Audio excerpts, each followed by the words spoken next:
Maandalizi ya msimu mpya wa Ligi Kuu Zanzibar yanaendelea kuimarika kuelekea 29 Agosti ambapo ligi itaanza rasmi. Kwa mujibu wa katibu mtendaji wa bodi ya ligi, Isa Kasim, amesema ligi ya msimu huu inakuja kitofauti zaidi kwa lengo la kuboresha na kutanua maslahi mapana ya mpira.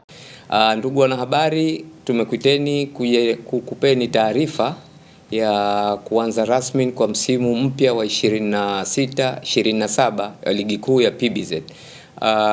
Kama alivyosema mtangulizi wangu, msemaji wa bodi ya ligi, kwamba tayari ratiba imetoka, na kwa mujibu wa ratiba ligi kuu ya Zanzibar ya PBZ itaanza tarehe 29 mwezi wa 8 mwaka huu, ambayo ni siku ya Jumamosi.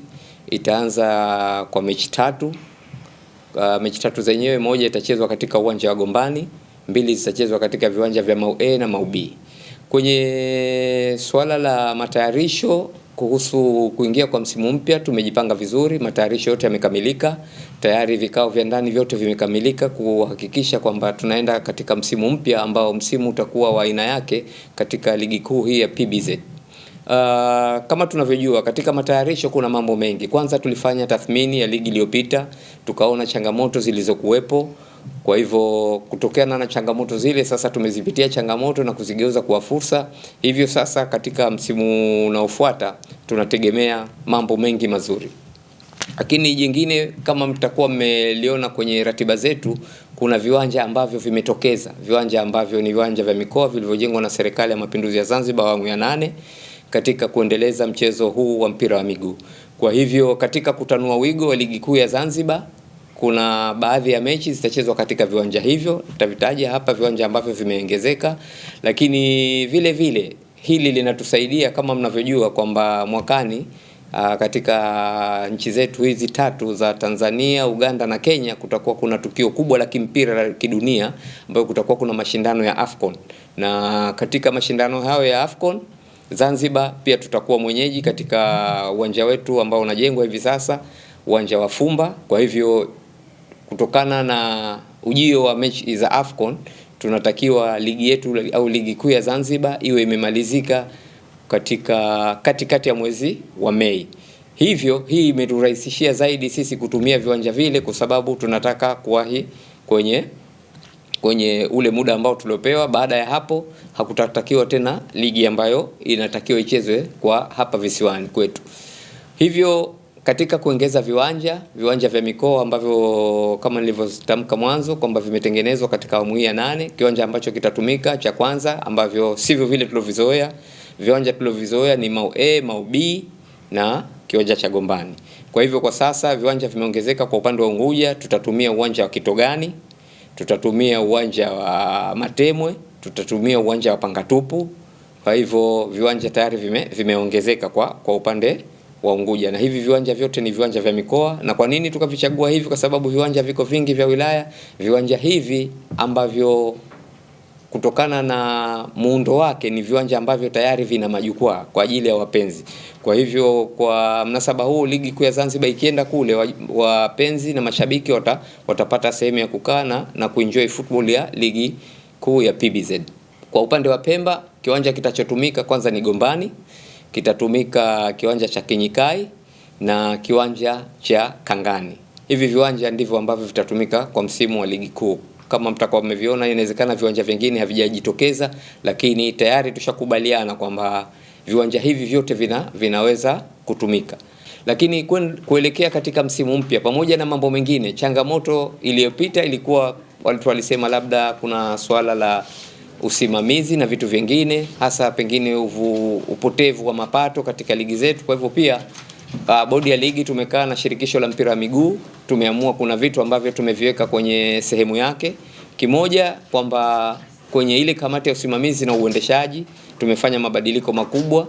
Kwa hivyo kamati ya usimamizi na uendeshaji imetoka kwenye watu 7, sasa hivi itakuwa na watu 11 ambao watawateuliwa na kamati ya uongozi wa bodi ya ligi. Baadaye itapelekwa katika kamati tendaji ya shirikisho la mpira wa miguu. Kwa hivyo hiyo itakuwa ni kamati ya usimamizi na uendeshaji. Lakini vile vile swala la upotevu wa mapato ambao umegundulika kwamba inaonekana kwamba tuna upotevu wa hapa na pale. Kwa hivyo shirikisho la mpira wa miguu Zanzibar na bodi ya ligi. Sasa tumeamua kuingia na mkataba na N-Card ambao hivi sasa ndo tutatumia kama ni viingilio, yani ticket kwa ajili ya kuingilia katika michezo yetu. Kama mnavyojua kwamba sasa hivi ulimwenguni kote tayari watu wameachana na masuala ya hizi paper karatasi, tiketi za karatasi, wanaenda kwenye electronic, na sisi tumeamua sasa kwa msimu huu tutakwenda kwenye electronic. Vile vile kwenye mashindano haya ambayo yanakuja ya kimataifa, pamoja na zile baadhi ya mechi za NBC zikija hapa zilikuwa zinatumika hizo N-Card. Kwa hivyo N-Card tunaamini watu wanazo, lakini kama mtu hana, unatakiwa ununue ile kadi kwa shilingi 2000, alafu na viingilio vitaendelea kubaki vile vile, viingilio salama kwa ajili ya kwenye mashindano yetu ya ligi kuu ya PBZ. Viingilio ni shilingi 2000. Na kwa upande wake meneja wa masoko kutoka Benki ya Watu Zanzibar PBZ, Saifu Suleiman, amesema wataendelea kuimarisha maendeleo ya ligi kama ilivyokuwa kwa misimu yote. Naitwa Saifu Suleiman, meneja ya masoko Benki ya Watu Zanzibar. Awali ya yote kwanza nawashukuru wote kuja katika eneo letu hili, makao makuu ya Benki ya Watu Zanzibar, na kuja kujumuika nasi katika press hii muhimu, ikiwa ni ishara ya kwamba sasa ligi kuu ya Zanzibar PBZ Premier League imefunguliwa rasmi na kwamba tarehe 29 itaanza rasmi. Kwanza nianze kwa kuwashukuru sana bodi ya ligi kwa mipango mizuri iliyopangwa na kwa kuangalia changamoto zilizojitokeza kipindi cha nyuma, lakini vile vile niwashukuru sana pia shirikisho la mpira wa miguu Zanzibar kwa pia mambo mazuri ambayo wameyapanga na namna mpira unavyoendeshwa hapa Zanzibar, na tumeona kwamba ngao ya jamii iliyofanyika hivi karibuni ilikuwa ni mfano wa kupigwa. Maana tumeona ni ushindani uliokuwa mkubwa na vyombo vya habari vimefanya kazi kubwa sana, na wapongeze wote, na tunaona jinsi gani kati ya wale viongozi wa timu mbili zilikuwa kwa kweli ilikuwa hapatoshi. Iko timu ambayo ilitoa masaa 72, lakini bahati mbaya ikaishia mtoni badala ya kuishia baharini. Kwa hiyo tuwapongeze kwa maandalizi makubwa na tuhamasishe wananchi wote wa Zanzibar kujitokeza na kufuatilia mpira wa Zanzibar. Kwa kweli kuna mabadiliko makubwa yametokezea, na sisi Benki ya Watu Zanzibar ndio wadhamini wakuu wa PBZ Premier League, na tunajivunia kwa kiasi kikubwa kurejesha kwa jamii na kudhamini ligi kuu hii kubwa ambayo ina historia kubwa kwa miaka, tunaweza kusema hata 50 iliyopita. Hatutaki kuzungumzia history, lakini tunataka ile dhana sasa ya mpira wa miguu wa Zanzibar na kuleta na kwa kinara East Africa basi irejee tena. Na sisi PBZ tunajivunia hilo na tumeona mabadiliko. Haya mabadiliko yanazungumzwa ya Zanzibar kwa ujumla wake chini ya Mheshimiwa Rais wa Zanzibar na mwenyekiti wa Baraza la Mapinduzi Dr. Hussein Ali Mwinyi. Kwa kweli tumeona ni mabadiliko makubwa hasa katika miundombinu ya viwanja, na sisi Benki ya Watu Zanzibar tunafuata dira hiyo ya maendeleo hayo, na tunaona transformation ya mpira huu mkubwa. Tangu tumeanza sisi, mwanzo ilikuwa hakuna mdhamini kabisa, lakini baadaye tumshukuru Mheshimiwa Makamu wa Pili wa Rais Mheshimiwa Ahmed Suleiman Abdullah kwa kuitisha na kuangalia kwamba sisi taasisi za Zanzibar au tuseme za ndani tunaweza tukafanya jambo kubwa, na PBZ tumeonesha dira hiyo, na sasa hivi mpira umefikia level nyingine. Sasa hivi unaweza kuona kwamba timu za Zanzibar zikicheza na Tanzania bara zina mvuto, na tunaona mara kadhaa tumeona katika ligi ya Mapinduzi kwamba timu za Zanzibar zilikuwa zinaweza kuibuka kinara na kuchukua kombe la Mapinduzi. Hali kadhalika tunatumai hasa kuelekea mbele kupitia KVZ na KMKM pia kuiwakilisha Zanzibar kwa uzuri zaidi kulinganisha na mara zilizopita.